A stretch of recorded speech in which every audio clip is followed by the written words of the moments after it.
एक मिली।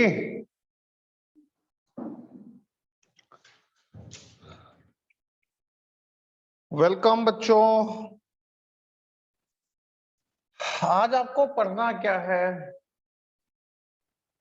Application of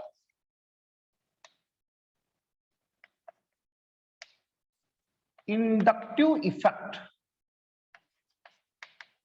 application of inductive effect, इसके regarding बातें करनी है।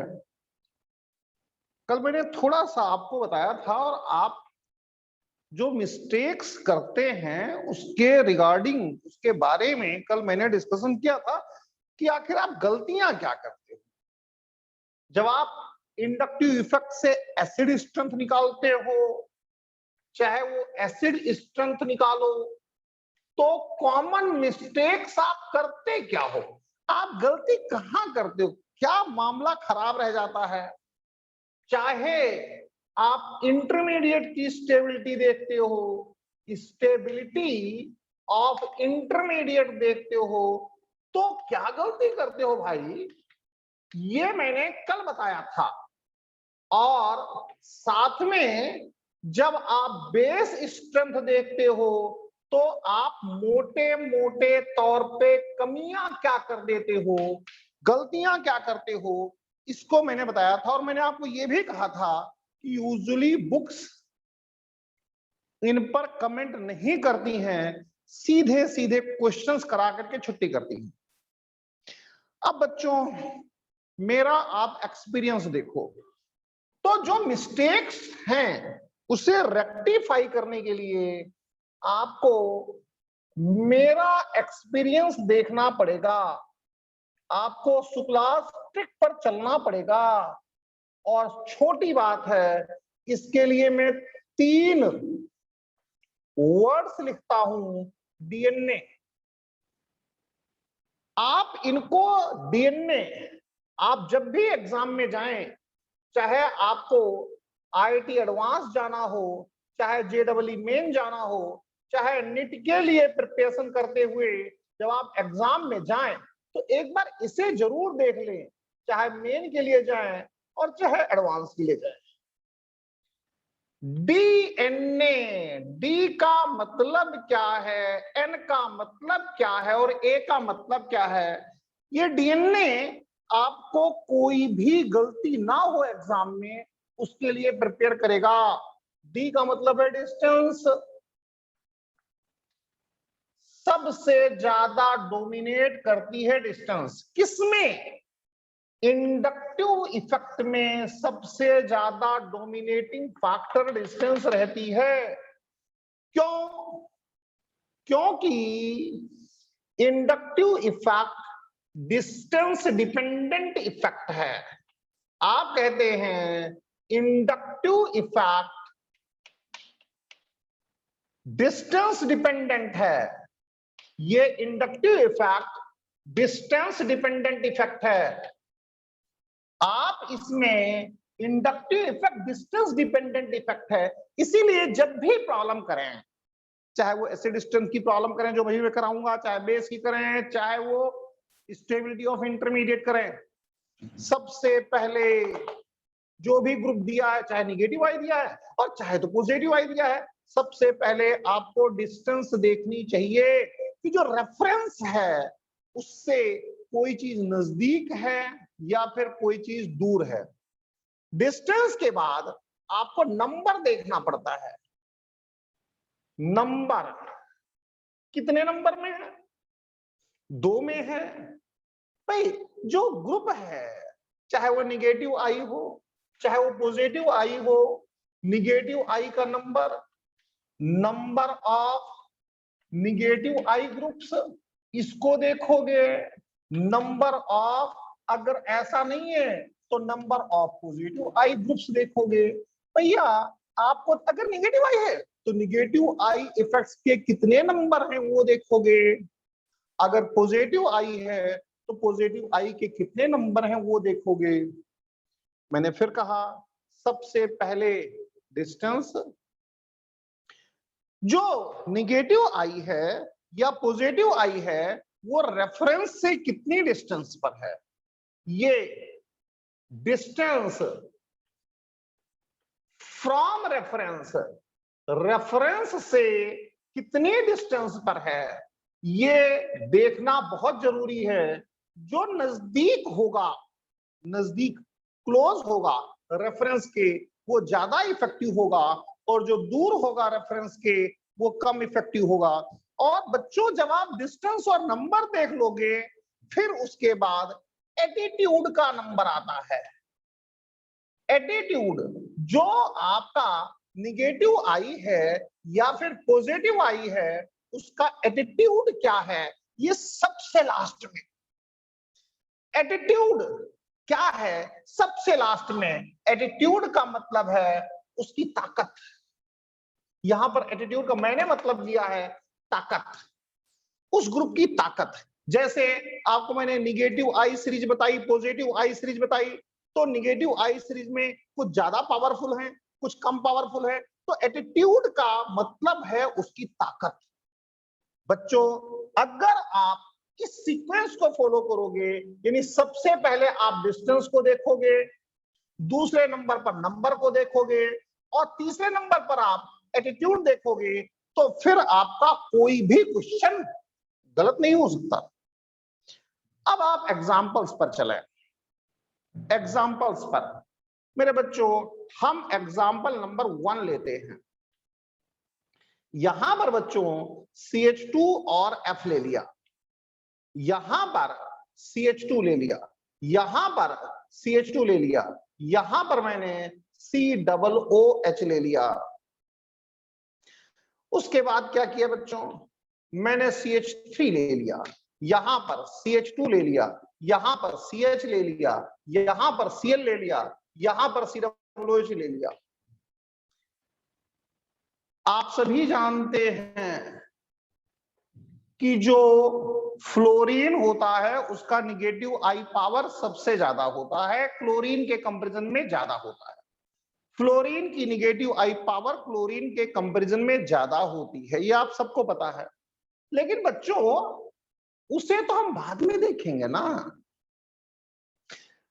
पावरफुल है, कितना पावरफुल है वो तो तीसरे नंबर पर आता है ना।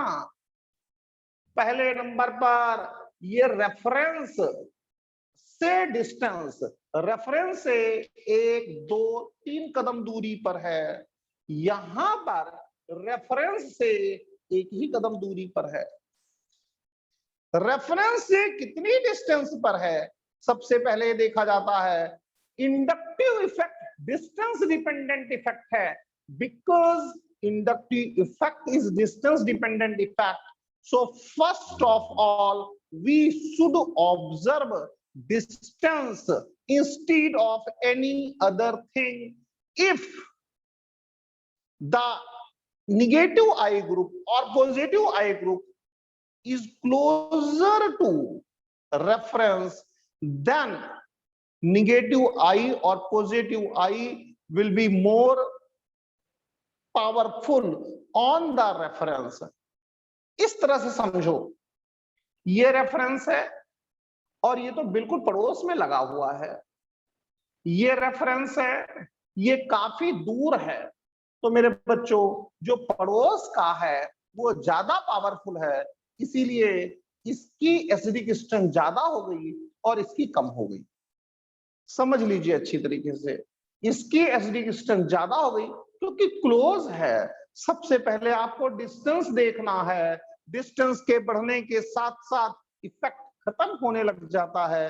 तो सबसे पहले डिस्टेंस, और डिस्टेंस के हिसाब से ये पास है।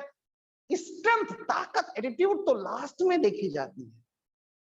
अगला एग्जांपल देखो बच्चों, अगला एग्जांपल, यहां पर बच्चों CH2 लिया, यहां पर मैंने NO2 लिया, इसके बाद यहां पर CH2 लिया, यहां पर CH2 लिया, यहां पर COOH लिया। दूसरी तरफ बच्चों यहां पर मैंने CH3 लिया, यहां पर CH2 लिया, यहां पर CH लिया। यहां पर बच्चों मैंने CN ले लिया, या कोई और ले लेते हैं, चलो F ले लेते हैं, और यहां पर COOH ले लिया। अब आप देखो ये तो रेफरेंस है, ये रेफरेंस है, और बच्चों ये आपका रेफरेंस है, ये रेफरेंस है। रेफरेंस से कितनी डिस्टेंस पर है NO2? 1 2 3। रेफरेंस से कितनी डिस्टेंस पर है F? बिल्कुल पड़ोस में। भले ही सीरीज में ताकतवर NO2 है, निगेटिव आई सीरीज में ताकतवर NO2 है, लेकिन भैया देखो यहां पर देखी तो डिस्टेंस जानी है ना, और जब डिस्टेंस देखी जानी है तो फिर ये ज्यादा एसिडिक हो गया और ये कम एसिडिक हो गया। तो मेरे बच्चों DNA याद रखो, अगर आपको DNA याद रहेगा तो क्वेश्चन ठीक होगा, और अगर DNA याद नहीं रहेगा तो क्वेश्चन गलत होना पक्का है, तय है। डिस्टेंस के बाद हम चलते हैं नंबर पर, डिस्टेंस के बाद हम चलते हैं नंबर पर, और इसके लिए बच्चों मैं ऊपर की जगह थोड़ी खाली करता हूं जिससे आपको समझा सकूं, क्योंकि DNA तो लिखा ही रहना है, DNA तो लिखा ही रहना है, ये रब नहीं करूंगा। तो डिस्टेंस के बाद नंबर की बात करते हैं, नंबर की। ध्यान दो, यहां पर देखो बच्चों, मैंने अगले एग्जाम्पल में यहां पर COOH लिया और यहां पर I लिया और यहां पर I लिया। जरा देखना आप लोग खूब अच्छी तरीके से, यहां पर मेरे प्यारे बच्चों मैंने यहां पर COOH लिया और यहां पर देखो डिस्टेंस तो सेम रखी, यहां पर मैंने Br रख दिया। अब देखो COOH से I की डिस्टेंस वही है जो कि COOH का मतलब है रेफरेंस। इस रेफरेंस से I की डिस्टेंस तो वही है, ब्रोमीन की डिस्टेंस तो वही है। अब नंबर किसके ज्यादा हैं? एटीट्यूड, एटीट्यूड का मतलब है उनकी ताकत, वो हम लास्ट में देखेंगे। मैंने DNA लिखा है, कितनी मेहनत करके DNA मैंने बनाया होगा। तो डिस्टेंस पहले, जिसके 2 एग्जाम्पल में दे चुका हूं, उसके बाद फिर नंबर, ये एटीट्यूड स्ट्रेंथ तो सबसे लास्ट काम है। नंबर देखा जाए तो भैया देखो ना, आयोडीन अकेला भले कमजोर था, अकेला भले कमजोर था, लेकिन जब 2 हो गए तो ये एक ब्रोमीन को हरा देंगे, ऐसे ये एसिडिक स्ट्रेंथ का ऑर्डर आ जाएगा। और मैं एग्जांपल लेता हूं, मैं एग्जांपल और लेता हूं, टेंशन मत लो। मान लो कि कुछ ऐसा सिस्टम है CH2, यहां पर F ले लिया, यहां पर CH2, यहां पर COOH ले लिया। अब देखो बच्चों, यहां पर दूसरा लिया CH, यहां पर Cl ले लिया, यहां पर Cl ले लिया, यहां पर CH2, यहां पर COOH ले लिया। इस रेफरेंस से ये 1 2 3 सेम पोजीशन पर है, इस रेफरेंस से ये 1 2 3 सेम पोजीशन पर है। आप जानते हैं कि अगर एक फ्लोरीन को कंपेयर किया जाए एक क्लोरीन से, तो एक क्लोरीन से ज्यादा पावरफुल है, लेकिन हमें वो बाद में देखना है, पहले देखना है नंबर। तो नंबर के हिसाब से इसकी स्ट्रेंथ ज्यादा आ गई और इसकी स्ट्रेंथ कम आ गई। अब बच्चों अगर डिस्टेंस भी सेम है, नंबर भी सेम है, तो फिर एटीट्यूड देखा जाता है।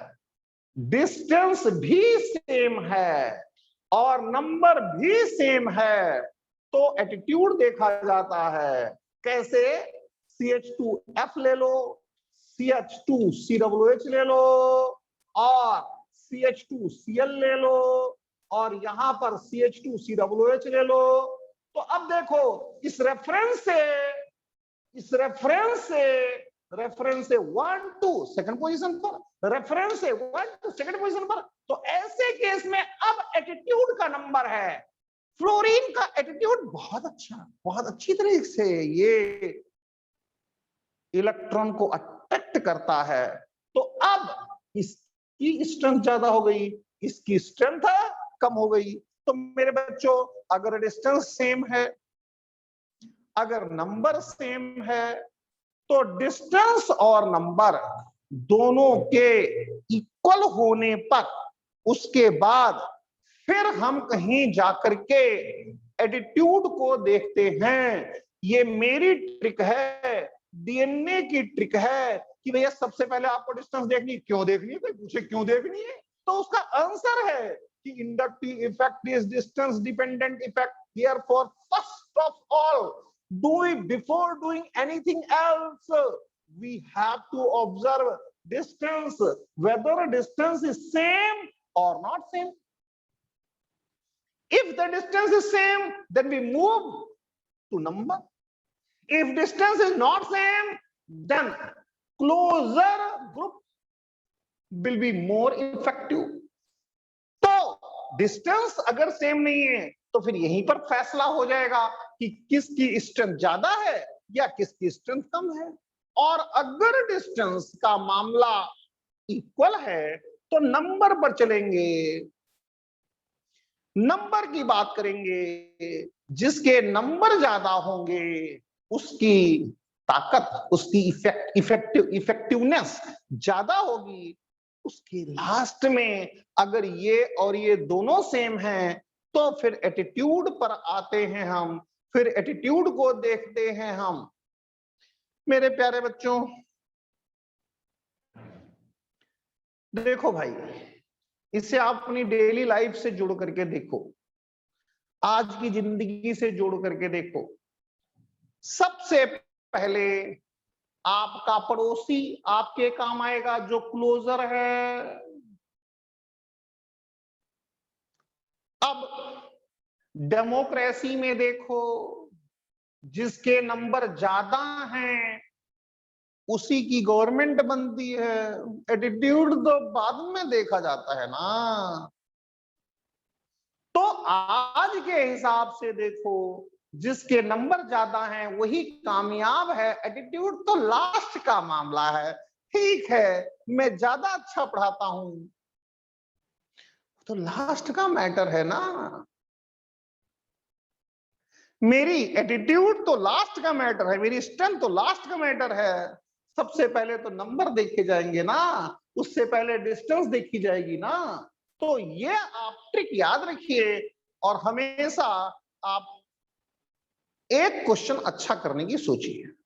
तो मेरे प्यारे बच्चों, मैंने आपको एसिड स्ट्रेंथ पर इसे करके दिखाया, एसिड स्ट्रेंथ पर।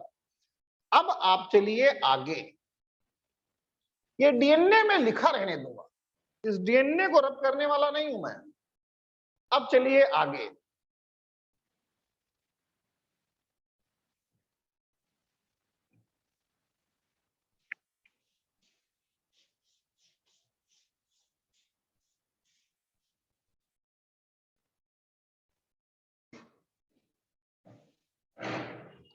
अब बच्चों आगे चलते हैं।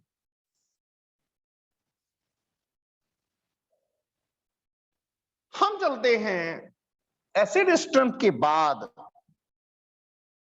स्टेबिलिटी ऑफ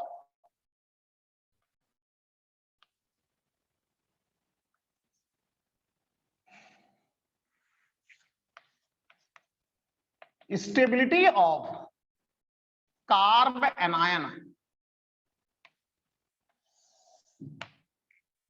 देखो बच्चों, कार्बन आयन क्या होता है? इस तरह की चीज कोई कार्बन आयन होती है, ये कार्बन आयन है। इस तरह की कोई चीज कार्बन आयन है। कार्बन पर negative charge with lone pair is carbon ion.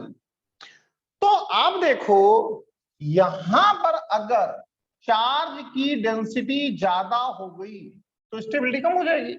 इसका मतलब है stability directly proportional negative charge density. Charge density ज्यादा हो गई तो स्टेबिलिटी कम हो जानी है, इसका मतलब है ये इनवर्सली प्रोपोर्शनल है। चार्ज डेंसिटी ज्यादा हो गई तो स्टेबिलिटी कम हो जानी है, ये इनवर्सली प्रोपोर्शनल है। तो आपके पास दो टाइप के ग्रुप होते हैं। एक ग्रुप होता है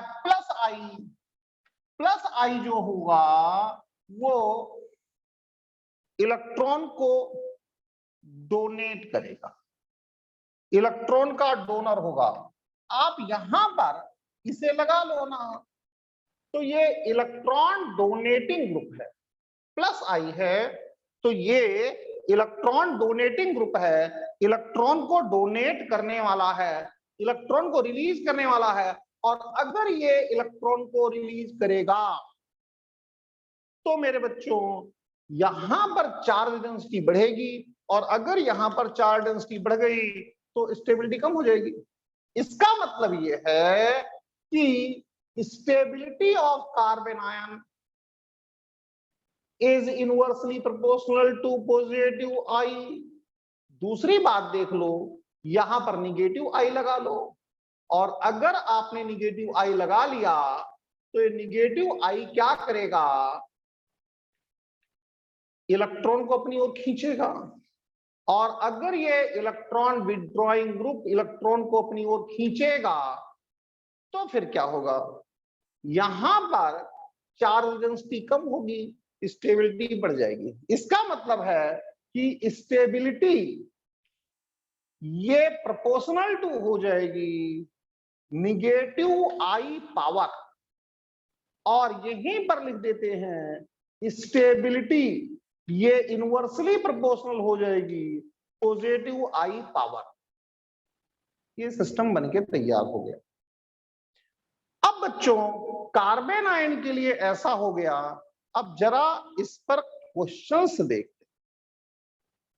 ये फॉर्मूले तो बेकार की बात है, अपने इस ट्रिक का इस्तेमाल करते हैं। देखो जरा, यहां पर एग्जाम्पल ले लो, यहां पर CH2F ले लेते हैं, यहां पर CH2 ले लेते हैं, CH2 माइनस ले लेते हैं, ऐसा कुछ। इसके बाद क्या करते हैं, CH2 ले लेते हैं और NO2 ले लेते हैं, और यहां पर CH2 ले लेते हैं, इस तरीके से। यहां पर बच्चों थोड़ा सा और चेंज करके यहां पर आप, या थोड़ा सा मैं और बदलूं तो CH2 और NO2, यहां पर CH2 माइनस ऐसा ले लेते। देखिए कितनी गजब की बात है, NO2 की ताकत ज्यादा होती है F से। आपको नेगेटिव आई सीरीज पढ़ाई थी, वो तो इशू ही नहीं है, आपको कोई दिक्कत ही नहीं है।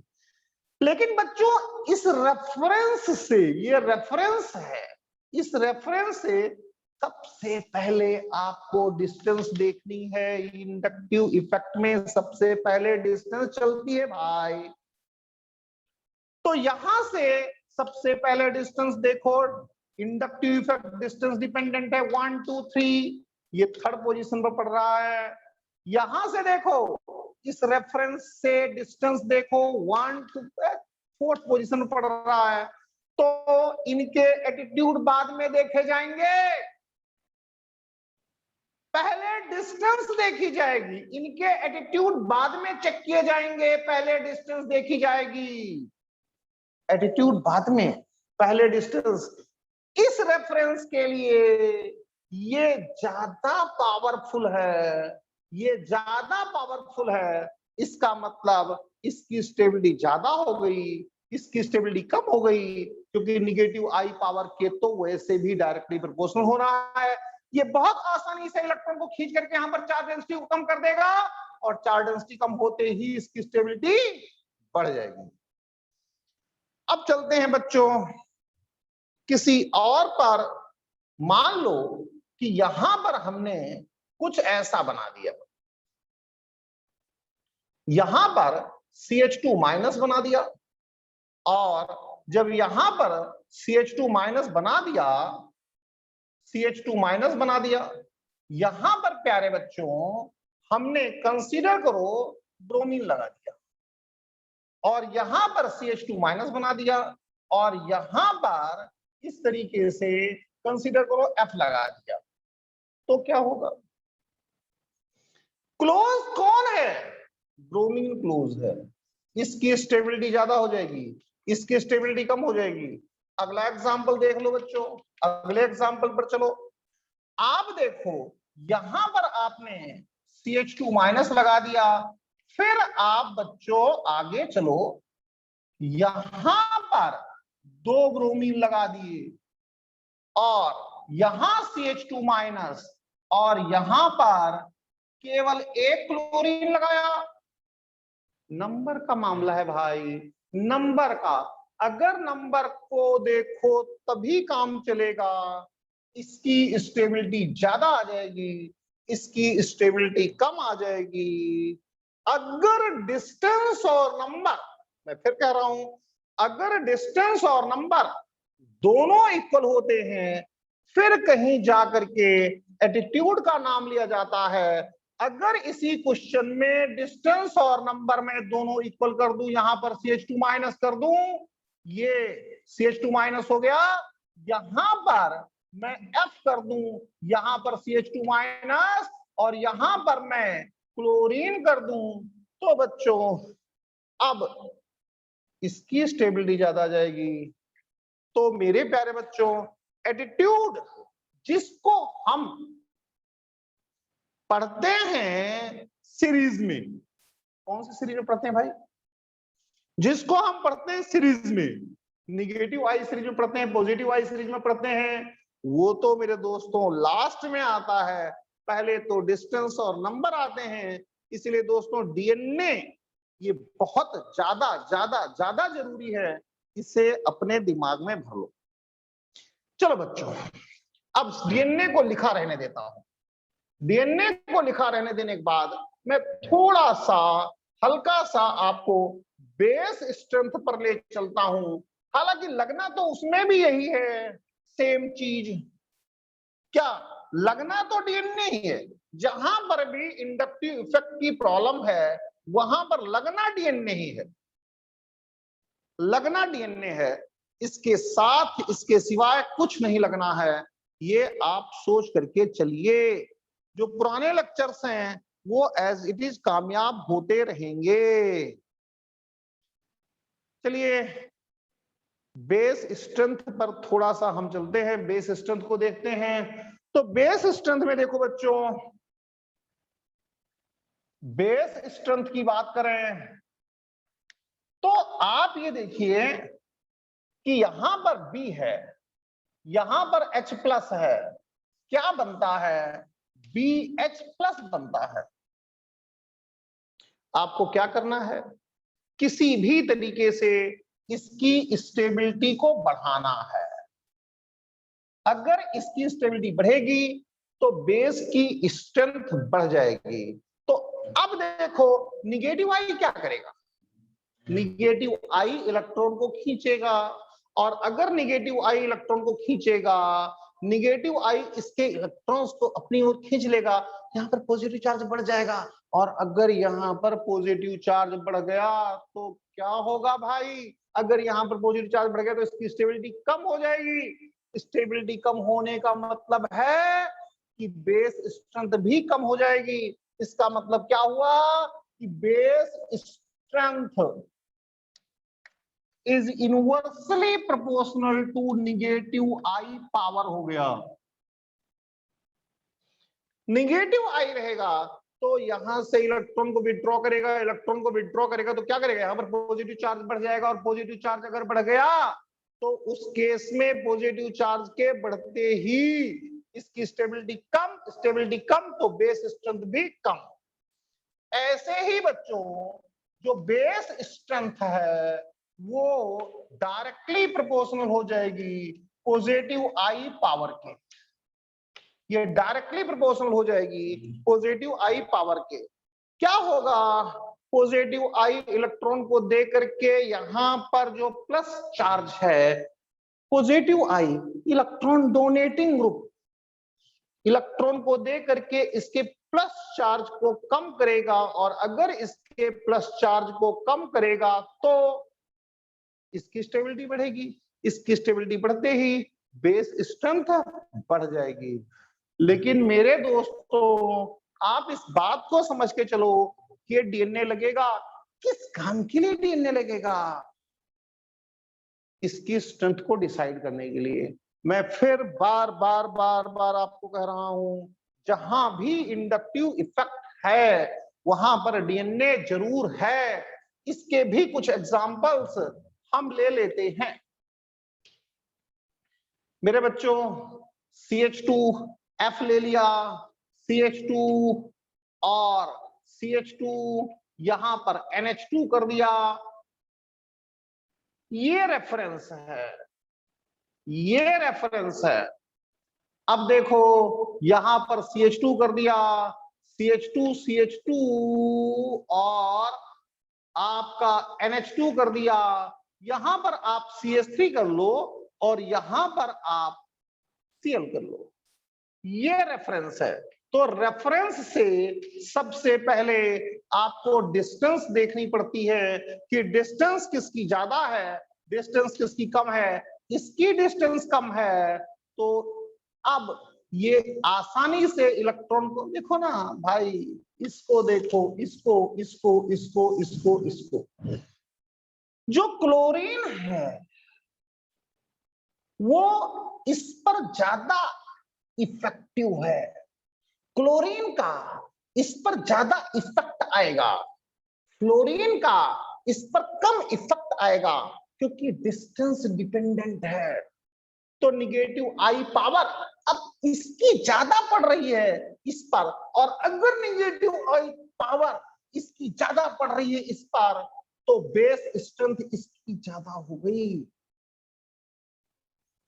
कमाल की कहानी है, कमाल की कहानी है।